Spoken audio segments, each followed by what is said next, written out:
i-share ko lang paano makapunta ng Macau via bus from Sunny Bay. Tapos, magbabas tayo papunta ng airport. Ito yung makikita natin. Ito HK. Hanapin natin yung bus na B5. Doon tayo pipila guys. Papuntang airport kasi doon ang sakayan. At doon tayo sasakay papuntang Macau. So, ang biyahe niya ay 35 minutes lang guys.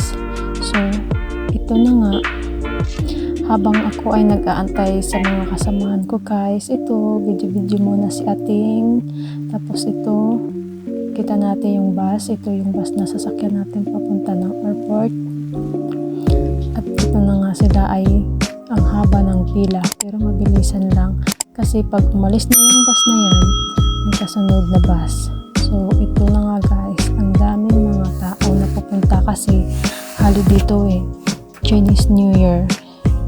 Pang 2 araw na holiday nila atin. So, ito na nga guys sila ating.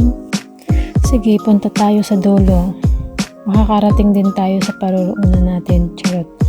So, ito na nga, habang busy sila sa kakapila, ako din busy din sa kaka-video. Hindi nila alam. Artista na pa sila. Ayan na, malapit na ako sa panghuli guys. So, ito na nga, pipila na ako dahil first time ko makasakay ng bus kasi lagi naman ako nag-ferry. So, I try the bus naman. So, mas nakamura ang bus natin guys. 65 HKD lang ang pamasahe. So, ito na nga. Tapos, ang bilis lang guys. Andito na tayo sa airport ng Hong Kong to Zhuhai and to Macau.